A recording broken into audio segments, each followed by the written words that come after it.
Hello everyone, welcome to Vintage Muse by Barb. I'm Barb, and today I'm going to finally and at long last share with you the Edgar Allan Poe-ish, kind of macabre, creepy-ish, but not terrifyingly so, junk journal, field note size that I've made, and all the things that are included with that. So the first thing that you're seeing here, okay, besides my hands now, is just like a still shot of the ephemera that's actually contained within the journal itself. You can see there's all kinds of different stuff, and I'll talk more about that as I go along through on a flip through for it. So we're going to just swoop it all off of my mat. I'm going to bring this back, and I'm going to gather up all of the parts that come with this little journal. So as I mentioned, it is a field note size, which is 3.5 by 5.5. Perfect size to tuck into your pocket. Doesn't take up a whole lot of space, and you can just jot and scribble things as you think of them. I like this size. I'm not a tall person. I have little hands, so this has just a nice, sorry about that, it looks like it got blurry. This has a nice little hand feel to it. My favorite size to have and to make. So yeah, each one of these is the same but not identical. In other words, it has all the same stuff in it, the same kinds of paper, the same number of paper, etc. But there are variations. For example, I can show you the bag here. You can see the two bags. One's got the dots on the paper, one's got the Harlequin type of a diamond pattern on it, etc. And they will be chosen at random from my Etsy shop. I don't really want to spend a whole lot of time taking extra pictures and such of them. But rest assured, they are equally wonderful. All of the designs are great. The paper that I've used is from a Halloween collection of 8x8 cardstock from Tim Holtz. So you know it's got to be good if it's from him, right? And I'm sure that no matter which one you get, you will absolutely be thrilled with it. If you take 2 or 3, just know that they will all have different Tim Holtz paper for the cover and on the bag that I've made for it. Now, these will fit inside. I've got one here. Let me bring it over. I've got one that does not have all of the ephemera in it, and they will easily fit inside of the envelope, as you can see there, right inside. Once we add the ephemera in there, it's not an envelope either, is it? It's a bag. Oh, well.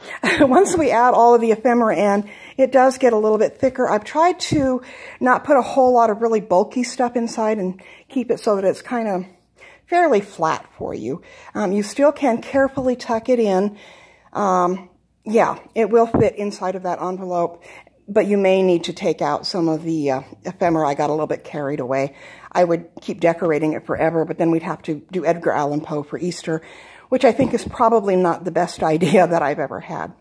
So I'm going to move some of this stuff out of the way after I finish bumping the camera, and I'm going to do a little flip through, I hope, of the journal itself with all of the guts inside, all of the ephemera that I've made.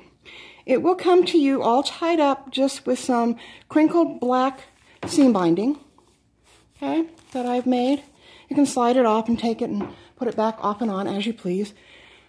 It's basically a very simple plain cover made with that Tim Holtz cardstock 8x8 paper pad.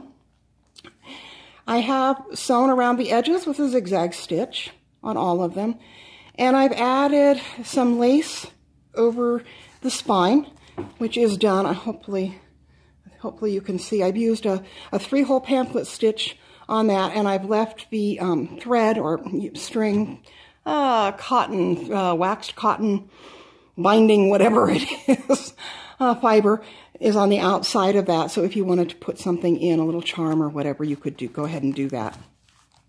So once we open it up, you will see I've made a little pocket on the inside, and I've done that using printed ephemera. I believe that's from Gecko Gals on Etsy, and I will go back and take a look, and I will list everybody that I've used printable from. I'm not quite sure right off the top of my head on all of them, but I will have the links down below. I've used a vintage library card catalog card to tuck inside that little front corner tuck. And again, use some printed ephemera. It's kind of time correct, I guess you'd say.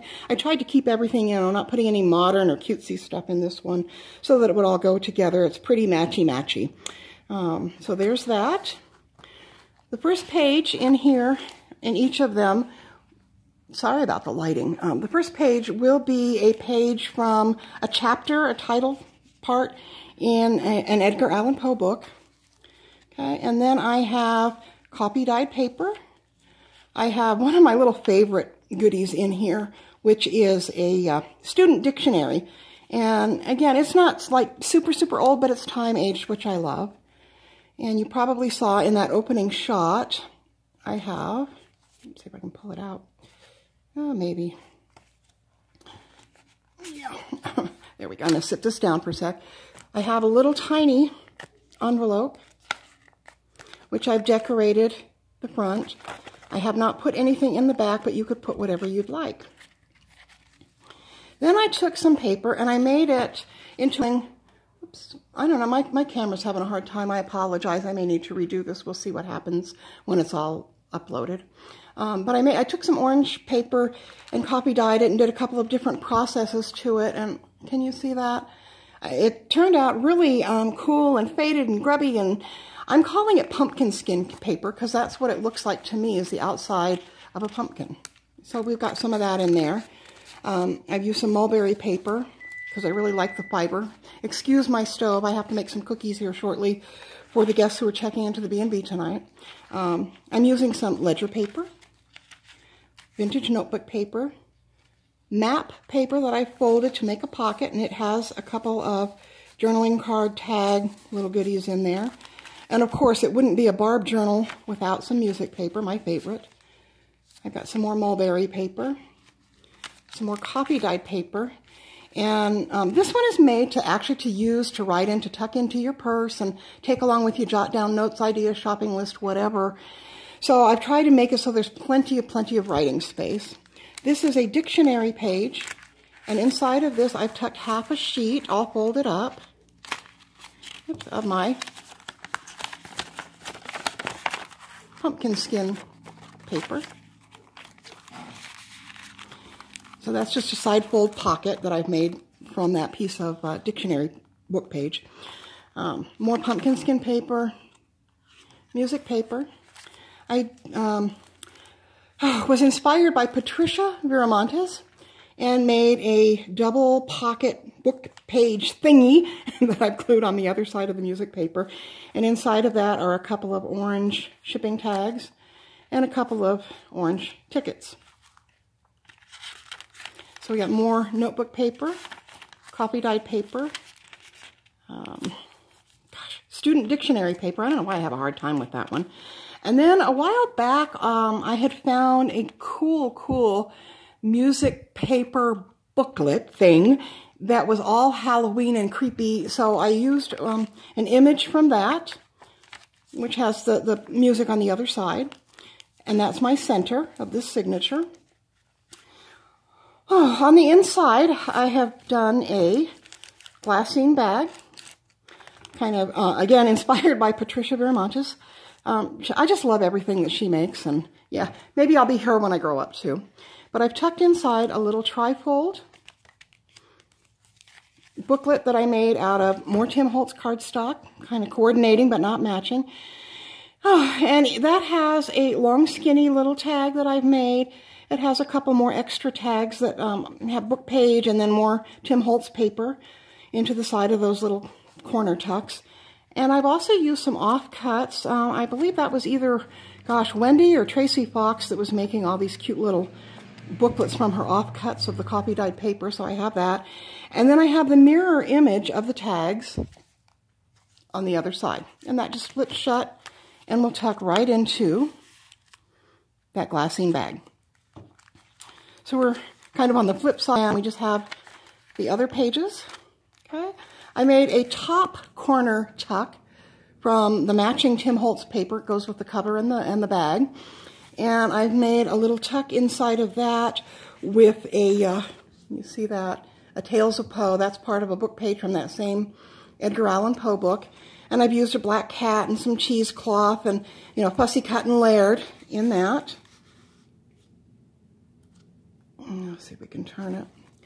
Okay, and we've got more pumpkin paper, dictionary page, coffee dyed paper, mulberry paper, music paper, and then I've made a tag. I also did a set of Santas using this same basic pattern, and I will be doing a tutorial on how to do that later. This one's really fun. It's got book page and black lace and orange sari silk, some music paper, some mulberry paper, and a butterfly stamp. This goes with, let me flip back here and show you, this kind of brings in the butterflies that are on the lady that I made at the front of the booklet there. So that's tucked in for you. Let's see if I can get it back. There we go. And that's in that matte paper. More notebook paper, a flip out on the ledger paper, some mulberry paper, some more pumpkin skin paper, more of the student dictionary page. I've got 3 little reproduction pharmacy labels, and I've turned those into journaling tags with craft paper that I've sewn onto the back. That all tucks into a book page corner pocket. And then the other part of that chapter title page in the book. We're now at the back cover, and that has just a little journaling card that I've made from another piece of the timber that matches the front. It's got I think it's like a little 4x4 bingo paper in it, and that you can journal on the back. And of course I've made a double tag of matching paper down here. And then I have a couple of little cutouts. Those are from Digital Collage Club. And again, I will put links to all of the digitals that I used at the bottom of the page here. So last on this, and I always say last but not least, we're going to try hard not to say that. But on the back cover of this journal, I've decorated a little glassine bag that's all copy dyed and inked. And I am also including on a pull string, butcher's twine there, one of my vintage silver and glass optician eye test lenses. So I hope that you will enjoy that. I'm going to check out this video. I'm not sure how the lighting has been. If it needs to be redone, I will. And if you are seeing it, I have either redone it or it was okay enough for me to post. I hope that you've enjoyed the things that I've made. I hope that you will subscribe to my channel and come see the tutorials I'll be doing on the tags. And if you like what I've done, please do give me a thumbs up. It's very much appreciated. Very, very important, especially when you're new at YouTube like I am.